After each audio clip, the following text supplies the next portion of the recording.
ஓம் சாய்ராம், ஜெய் சாய்ராம். என் அன்பு குழந்தையே, வெயில் அடிக்கிறது என்று நிழலுக்காக மரத்தடியில் ஒதுங்கினால் மரம் முறிந்து மேலே விழுவது போல எல்லா இடங்களிலும் துரதிர்ஷ்டம் உன்னை துரத்துகிறது. நமது தேவைகளும் ஆசைகளும் நம்மை இப்படிப்பட்ட நிலைக்கு இழுத்துச் சென்று விட்டன. இதனால் நாம் சிக்கலில் சிக்கிக் கொண்டோம். ஆகவே விதியை நொந்து கொள்வதெதற்கு? மதி சரியாக இருந்திருந்தால் இந்த கதிக்கு ஆளாயிருக்க வேண்டிய அவசியமே இல்லையே. குழந்தையே, உனக்கு இளைப்பாறுதல் என்பதே இல்லை. எந்த பக்கத்திலிருந்து எப்போது திகில் தரும் நிகழ்வுகளும் செய்திகளும் வருமோ என்கிற பயம் உன்னை சூழ்ந்து இருக்கிறது. உறவினர்களோ வாழ்வில் பொறுப்பு அற்றவர்களாக நடந்து கொண்டு இதோ உன் உள்ளத்தை காயப்படுத்தும் விதத்தில் நடந்து கொள்கிறார்கள். உன் கண்ணீரின் வலிமை அவர்களுக்கு இன்னும் தெரியவில்லை. சீரழிந்து நிற்கும் உன் வாழ்க்கையை மாற்ற உன்னை தேடி வந்திருக்கிறேன். வெகு காலமாக நான் உன் பக்தியை கண்டு வியந்து மெச்சு வருகிறேன். நான் அன்பும் கருணையும் இரக்கமும் உருக்கமும் உள்ளவன் என்று உன்னால் நான் கொண்டாடப்படுவேன். திரும்பி பார்க்காதே, அங்கே கடந்த காலம் மட்டுமே உள்ளது. திரும்பி பார்த்தால் இருள்தான் தெரியும். நீங்கள் இப்போது அதிலிருந்து வெளியே வந்துவிட்டீர்கள். பிரகாசமான எதிர்காலத்தை நோக்கி பாருங்கள். உன் வாழ்க்கையில் நீ பயணித்த பாதையை நான் பார்க்கிறேன். சந்தோஷம் நிம்மதியை விட கஷ்டமும் கண்ணீரும் இருப்பதை என்னால் உணர முடிகிறது. உன்னை தேற்றுவதற்காகத்தான் நான் இங்கு உனக்காக எல்லாம் சரி செய்து கொண்டிருக்கிறேன். உன் வாழ்க்கையின் சுவடுகளை நான் திருத்தி எழுத உன் கரும வினைகளுடன் நான் போராடி கொண்டு வருகிறேன். அதை நன்றாக நீ உணர்கிறாய் அல்லவா?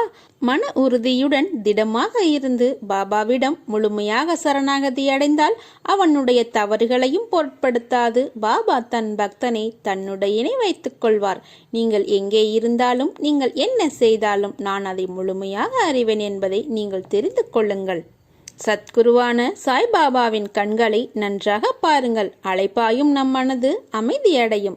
பாபாவின் உள்ளம் கண்ணாடி போன்று தூய்மையானது. அவரது மொழிகள் எப்போதும் அமுதத்தை பெய்தன. பணக்காரர் ஏழை யாவரும் அவருக்கு ஒன்றே.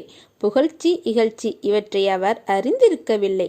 பசியாயிருப்போருக்கு உணவு அளிப்பவர் உண்மையிலேயே எனக்கு உணவை பரிமாறுகிறார் என்று நிச்சயமாக அறிந்து கொள்வாயாக. எது வந்தாலும் எதிர்த்து நின்று போராடு. அனைத்தும் நன்மைக்கே என்பதை தீர்க்கமாக நம்பு. நான் இருக்கிறேன். நீ என் அருகில் அமைதியாக அமர்ந்திரு. ஆக வேண்டியதை நான் பார்த்துக் கொள்கிறேன். அதாவது ரகசியமாகவும் மறைமுகமாகவும் பாபா பக்தனுக்கு தேவையானதை செய்து விடுவார். இருப்பினும் அவரிடம் நம்பிக்கை வைத்தல் மிகவும் அவசியம். என்னிடம் வருபவர்களுக்கும் என்னை தஞ்சம் அடைந்தவர்களுக்கும் என் உபதேசத்திற்காக என்னிடம் தீவிர நம்பிக்கை உள்ளவர்களுக்கும் நான் எப்பொழுதும் உயிருடன் இருக்கிறேன். வாழ்க்கையில் முன்னேற தெளிவான எண்ணம் மிகவும் அவசியம். மற்றவர்கள் நம்மை பற்றி என்ன நினைப்பார்கள் என்று தேவையற்று நாமே நமக்குள் நினைத்து கொள்ளும் ஒரு கண்ணோட்டம் மிகவும் தவறானது. நம்மை பற்றிய நம் கண்ணோட்டத்தை விட மற்றவர்கள் கண்ணோட்டத்திற்கு நாம் பெரிதாக மதிப்பளிக்க தொடங்கும் போதே நம் மனதளவில் நம்மை தாழ்த்தி கொள்ள துவங்கி விடுகிறோம் என்று அர்த்தம். நாம் செய்யும் செயல்களையும் அதன் விளைவுகளையும் மறந்து அடுத்தவர்களின் எண்ணத்திற்கு அதிக மதிப்பு கொடுப்பதால் நம் செயல்கள் முழுமையாக நடைபெறாமல் அதனால் மனம் புழுங்குவது வழக்கமாகிவிட்டது. முன்னேற நீ எடுக்கும் ஒவ்வொரு முயற்சியை இந்த எண்ணம் சாகடித்துவிடும். முளையிலேயே முயற்சி சாகடிக்கப்படுவதால் முன்னேற்றம் எங்கிருந்து வரும்?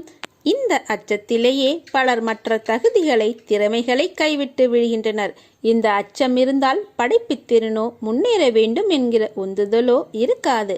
நம்மை சுற்றி என்ன நடக்கிறது என்பதே தெரியாது, புரியாது. முதலில் இந்த எண்ணத்திலிருந்து வெளியில் வர வேண்டும். இப்படிப்பட்ட எண்ணத்தில் இருப்பது இருளில் இருப்பதற்கு சமம். வெளியில் வந்துவிட வேண்டும் என்று முனைவது முதல் படி. மற்ற தடைகளை வரிசையாக களைய வேண்டும். மனதில் ஆழ பதிந்துள்ள எதிர்மறை எண்ணம், தாழ்வு மனப்பான்மை, அச்சம், தயக்கம், ஒப்பீடு என்ற அனைத்திலிருந்தும் வெளிவர முயற்சி செய்ய வேண்டும். வெற்றியை நோக்கி செல்லும் பயணத்தில் பிறர் கருத்துக்களையும் மன நிறைவுகளையும் நிறைவுபடுத்த தெரிந்திருக்க வேண்டும். பிறர் உன்னை குறை கூறும்போது சோர்ந்து போகக்கூடாது. பிறர் இப்படி இருக்கின்றானே என்று உனக்குள் பொறாமை கொள்ளவும் கூடாது.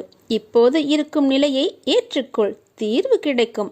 இந்த உலகம் உன்னை பார்க்கிற பார்வை ஒவ்வொரு நாளும் மாறிக்கொண்டேதான் இருக்கும். சிலருக்கு இன்று உன்னை பிடிக்கும், நாளையே அவர்களுக்கு உன்னை பிடிக்காமலும் போகலாம். மற்றவர்கள் என்ன நினைக்கிறார்கள் என்று ஆலோசித்துக் கொண்டிருந்தால் நம் வாழ்க்கையை நம்மால் வாழ முடியாது. உனக்கு எல்லா சூழ்நிலையிலும் நான் துணை நிற்பேன். ஓம் சாய்ராம்.